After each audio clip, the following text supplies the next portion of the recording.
Hello friends. So this is going to be, I just decided to record this because I've fallen in love with this brand new style of painting. I didn't even know this was a thing. And today we're just going to try this. This is this here. This is an 8x8 canvas. I've never actually done a proper canvas before, as in it has kind of a hollow underneath. And this part has the wooden frame, so not just kind of one of those flat boards, which is what I've been practicing on. I've only done 2 or 3 paintings full stop, and I thought I would showcase today's in case it turns out really cool.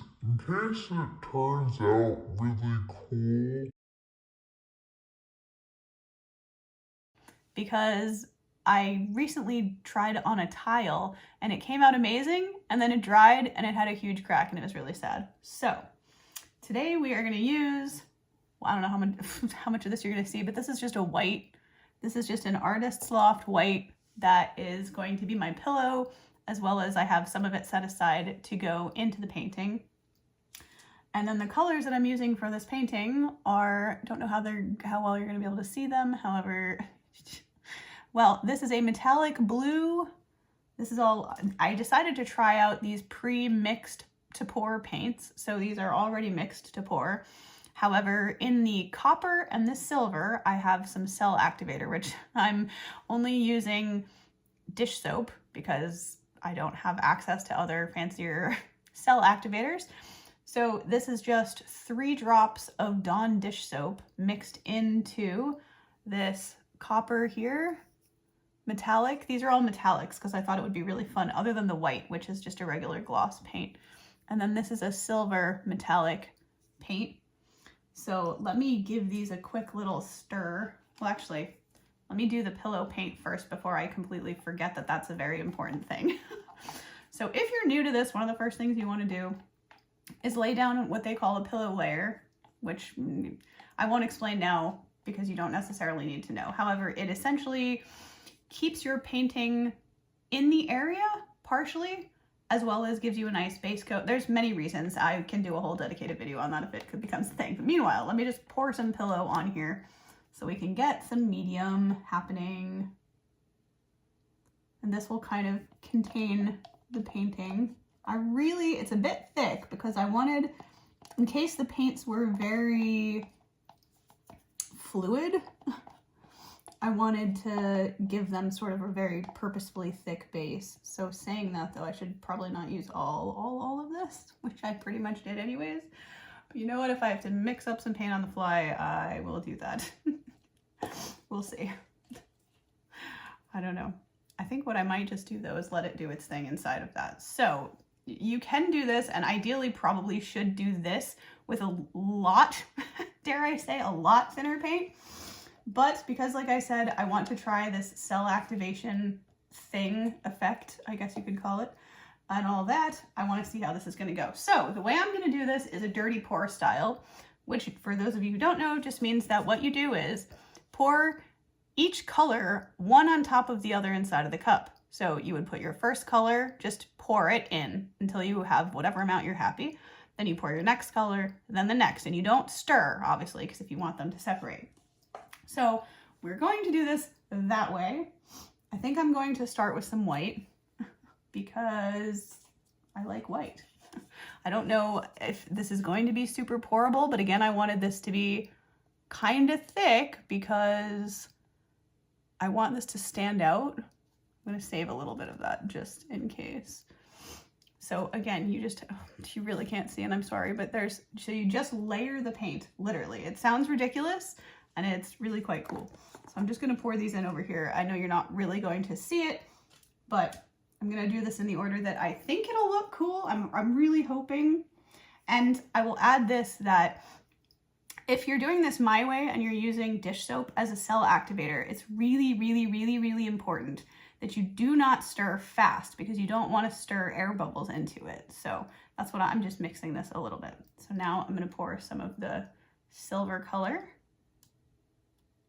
Ooh, I really hope that's going to be cool. I'm really, really hoping these are going to be neat. Wow, that's very fluid though. That's certainly very, I can't say that that's as, I don't know if me personally, I would have made that as thin as that was. However, whatever, we'll see.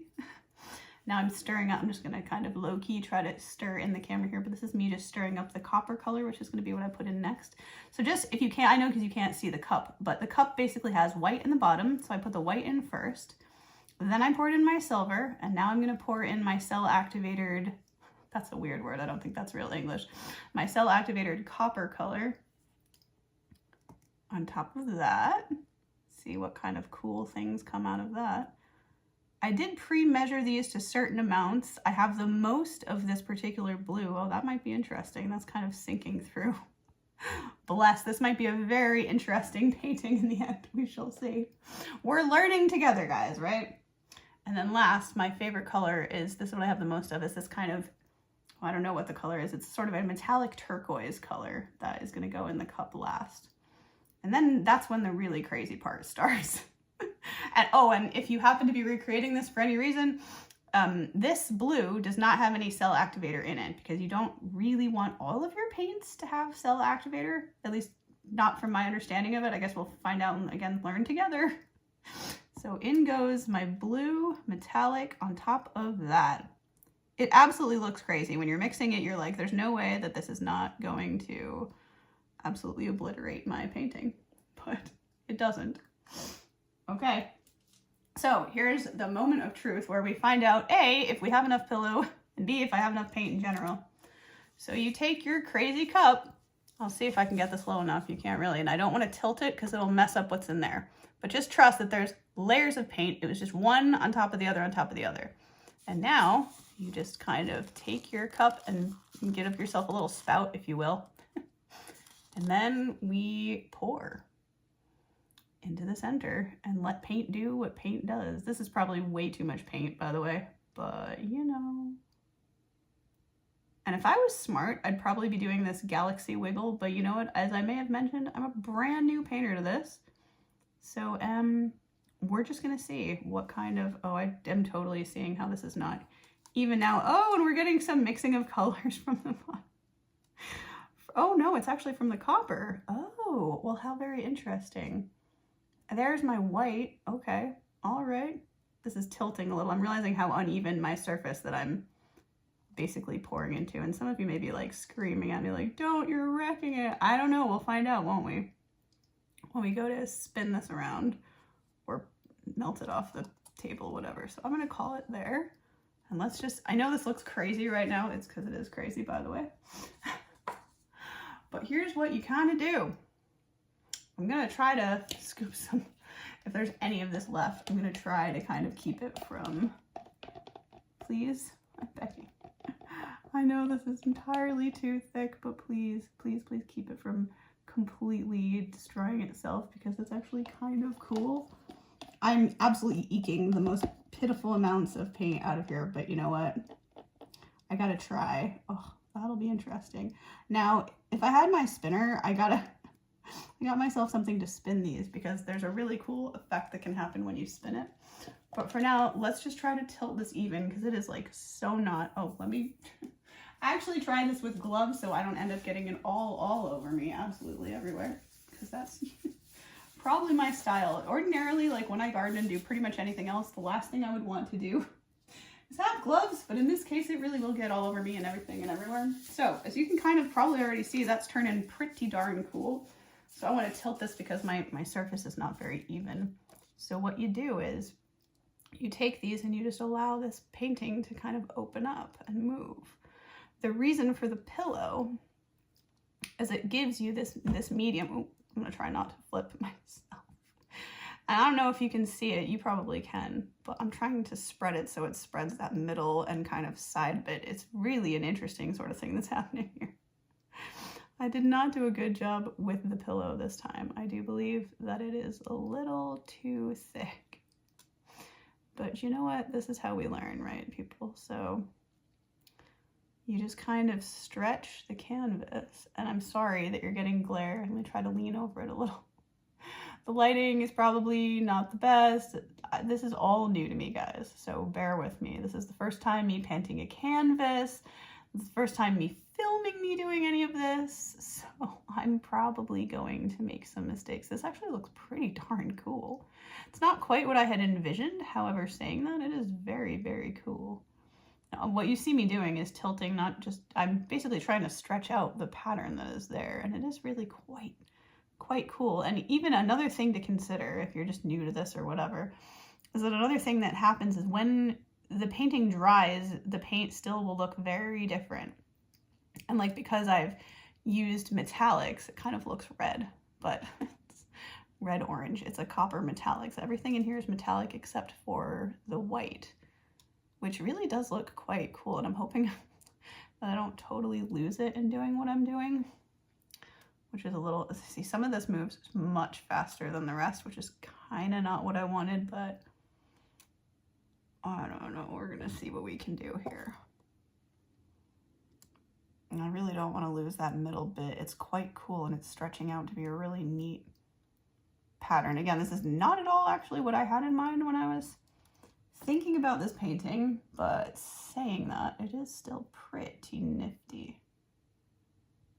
What's really neat, and I particularly like about this style of painting, is that you never, not to sound like Forrest Gump, you never know what you're gonna get, even as you're pouring, really. I mean, when you're pouring, of course, but then also as it's going across the canvas, like, you still never know.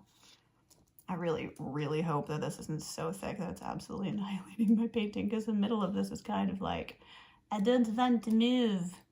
All right, I'm gonna be a rebel and kind of play with this. I have an idea, because I have some more of these other paints. We're gonna just, you know what art is about, making a mess, right? So we're just gonna try to layer in some other paints and see what gives with that. I mean, why not, right? Why waste them? They're oh, well, I wasn't necessarily intentioning for that, but hey, intentioning? Guys, words just go out the window when I'm painting, by the way, as well as probably all my other intelligence. Whatever other intelligence I may have had at whatever point. So I'm just gonna use the excess, you know, colors that I have, because why not, I guess, this is not, by the way, this is so not like what to do, but if you have extra paint like me and you're a doofus and you kind of still underestimated somehow your pillow layer, and you feel like getting creative, well, you can do like me, not like I say. What is that saying? Do as I do, not as I say. Something like that. You can wing it like me and just do it weird style. This is absolutely strange, and I don't know how the heck this is going to turn out, but I'm hoping sort of cool, maybe. Oh no, please don't drip on top of that. I am really stretching, and I mean stretching, these colors. Again, ordinarily not the way you would do this, but well, and especially not that, but hey, can we make it look like it was intentional? Maybe, I don't know, perhaps. And don't give up, you know, if you do something stupid like I just did, it's always kind of possible to mess with it. Possible. It doesn't mean it's going to be pretty, but it's possible. And I know you guys, probably some of you are somewhere, someone somewhere is screaming at this entire thing and going, you're wrecking your painting, you're wasting too much paint. But do you know what? Life is no fun if you don't experiment. So I'm going to work with what I got, which what I got right now is silver. So yeah, these paints look really cool on their own. And I'm not saying that they don't look cool here. I fully think they still look cool. I'm just a little bit upset with myself for underestimating my pillow paint yet again. But again, I've only done 3 of these and never, ever, ever done a canvas before. So it's all new to me. It's all crazy gravy, as they say. Did anyone say that? No. So I'm just gonna mess around with this a little more and kind of tilt her around and play. And she's probably gonna get a little interesting, because a lot of this is kind of solid, which again was not intentional. Oh, I'm not even holding this to the camera. My apologies, y'all. I might go old school for this. All right, let's go old school. Let's just take our finger and make this happen. I really don't want to lose that middle bit though. It's so cool. Let's just, but why not? We can just kind of, don't do this at home, kids. It's really not the best way to handle this paint. I'm probably wasting a ton, but as you guys can maybe see, it is quite cool at this moment in time. I'm gonna have to be really careful about when I, something that you want to do is when you're ready and you've kind of let this settle, is you want to take like a popsicle stick or something of that nature and scrape the edges, because what will happen if you don't, and I've only learned this from listening to several of way more professional artists talk about this, you want to scrape the edges, because if you don't scrape the edges and scrape pretty much the excess, oh, that's totally leaving me at this point. Please don't leave, I like you a lot. I'm trying not to lose this upper bit. Boy, this is challenging. Let's see, if I do this, is it gonna completely just absolutely annihilate everything? Sort of. I'm trying not to alter it too much because it's really very cool on its own. But you know, there's not a lot of paint happening. Oh, and I'm afraid to blow on this. A technique that, well, maybe I will mess with it. We'll see. I don't know. Am I that brave? I'm sorry that you can't presently see this, and I'm sure it looks a mess, but I really want to try to move these colors back towards me. I will, of course, show you in a minute. This is looking so neat, though, I have to be honest. I didn't know if this was really going to kind of pan out the way it is, and it's looking kind of cool. I think I'm going to try to overlap that edge. Oh, sorry again for this. Here you can kind of see what's going on in there. Kind of. It's neat, eh? I have to say it, like if I haven't already, this is brand new to me and by far one of my favorite ways of painting. And yes, I'm just playing in there with my finger because, I don't know, I wanted a cool effect. And I think it looked really bland and kind of boring when I just had none of that other paint kind of happening down there. Can I stretch this without completely killing it, please? I'm asking the universe. I have kind of a cool egg shape going on. It's really what's happening here. It's kind of very neat. It's like, yeah, it's become a cosmic egg. All right. So, and there you guys have it. So now, like I had said before, what you want to do is take, and I think I'm going to use my copper colored one. I'm going to try so hard not to drip on this. Or whatever. I'm just see if I can just scrape this off a second so it doesn't get any paint, risk getting any paint on this. It isn't already there. And scrape the edge so that this doesn't pull the paint down. I don't know if I even finished my thought from before. However, if you don't do what I'm doing and kind of run this surface along the bottom, what will happen, again, if I didn't already say it, is that the paint will pull down the sides of the canvas, and this beautiful image, I'm going to try not to go over it, but this beautiful image that you have here will go bye-bye. So you really do want to make sure that if you're doing a painting like this, that you scrape the edges of it off. So I'm just scraping this so that the bottoms, make sure you go across all of the edges for the reason that I just said. You really, especially if you get, I've done this already so I can laugh about the mistakes, but you want to do it especially because if you get something you really like, the saddest thing that I've experienced so far with this process, I think. The saddest thing that I've experienced so far with this process, I think, is that I had a really incredible painting, and because I didn't scrape it, it pulled and cracked, and the beautiful image that I had was no more. So needless to say, you probably don't want that to happen to yourself. So I think that looks pretty cool. Wow, I may have to take you guys down after I put this where it's going to dry, because that's the next real big challenge, is you take this oh so gently. By the way, I didn't mention this, or I don't know if you guys saw it, but I basically have 4 Dixie cups. You can use anything. It's kind of to help. Ideally, you want your surface that you're pouring on to be level. Mine is so probably not. Whatever. And ideally also, you would run a heat gun over this about now. And then again, I guess after maybe as well, but I don't have the luxury of a heat gun yet, or knowing what I'm doing. And this came out incredible, so I'm just gonna let this dry the way that it is. So my point was, what's underneath this is there's basically a Dixie cup under each of the 4 corners, which is the way I would recommend kind of setting it up for yourself, especially if you're a beginner to this. So I believe well, let me put this aside first of all, so you're probably gonna see me in my super awesome PJs, but whatever. Here's my hands, covered. Oh, don't wave those over, you dingus. So I'm gonna bring this up to a spot I have over there set that is more level and where, God, I'm really hoping that this is not going to tilt too much. Fingers crossed. And then I will pause the video, take you down and show you, do a flyover, if you will. And then of course I'm trying to stay out of the glare so you guys can kind of see. It's not really working though.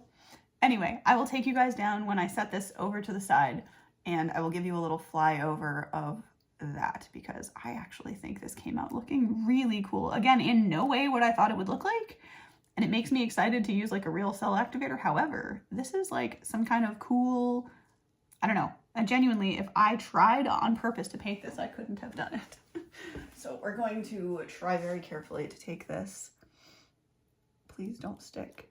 If you see cups sticking to the bottom, well, just know that I tried not to do that. And here's where you say a little prayer for anything that you have between you and your drying space, because if you drip, that's the end of that. That's actually turned out so cool. Wow. I wonder if that's going to look that cool in the end, but I hope so. Well, that is going to be super cool at any rate.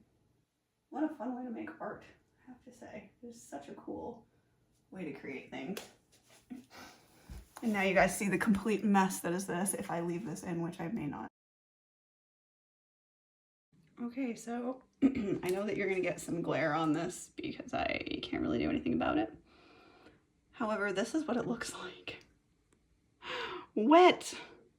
And I don't really know. Sorry for the fact that it looks like I have a billion matches. I don't. I just use the boxes for things. Anyways. Is that not so cool? I'll try to take you down so you can see. And I know not all the texture is like perfect, but again, I want to make the point, this is like literally my fourth painting ever doing this style. And I'm falling in love with it because of what you can see. I mean, at least until recently, I didn't class myself as an artist. And this is just like, some of you know this about me and some of you don't, but I used to do stained glass when I was younger. My dad taught me how. It's something he knows how to do. And this it absolutely came out looking like a piece of stained glass to me, like metallic copper stained glass or something. I don't know. I love a lot of these areas. The cells in there, for example. And then just some of the way that this blended on this corner and these tendrils here, and it just looks cool to me. So I might try to touch up these little sections that kind of look like they have holes in them here and try to fix that. But other than that, I'm just gonna let it do its thing and dry. And that's what you got there. So I just wanted to show you guys, this is the white that I used for both the pillow and for the white inside of the painting. And the other colors I'll show you in a second. And the other colors are this Artist's Loft. Like I said, I was trying Ready Mix Pour paint because I kind of figured why not? So it's this blue, this copper color, and this silver that was mixed with that white I just showed you. This titanium white from Royal, don't ask me to pronounce that, Langnickel? Sorry if I'm butchering it. And no, I'm not sponsored in any way, shape, or form. I just like to paint. So there you go. Those were today's colors though, is the white and that. Well, I might as well own up to it because it's me that did it. So I was attempting to fix the edge of this and unfortunately made a blunder, an artist's blunder. So as you can probably see right here, I made a lovely mistake. A happy accident, maybe. Whatever. So I just figured I'd show it to you guys because there's no point in pretending that it didn't happen. It's part of it now. So note to self, that is why, honestly, and also note to anybody else, if your painting looks cool, just leave it alone. Anyway, it's gonna dry like that and it'll forever be a reminder of that. Or maybe one day I will pour over it, but honestly, I really like the egg, so permanent reminder, don't mess with your stuff once it dries and looks so cool. Just trust that the universe will do its thing. I'm low-key devastated that I wrecked that, but hey, such is life, right? It's only my fourth pour and clearly I have a lot to learn, so stay tuned. Okay, I promise I'm really done fiddling. I'm clearly not making things any better. So again, this is just going to be a cautionary tale to myself. And I kind of realized entirely too late, because this is already drying, which was part of problem number 2. Don't wait to adjust your paintings until they're starting to dry, because you end up with problems like this drip. So I was trying to cover the obvious, more obvious mistake from before when, well, at least now it sort of looks semi-uniform-ish. And I know it's because I waited too long. So again, if you're gonna noodle with it while it's still wet and not while it's slightly drying, because otherwise you get this wonderful globule effect, which, you know what, maybe I will still pour over it, maybe I won't. But I like it a little bit better than I did with that weird funky colors of blues. So anyway, we'll see what happens when she actually fully dries though, won't we?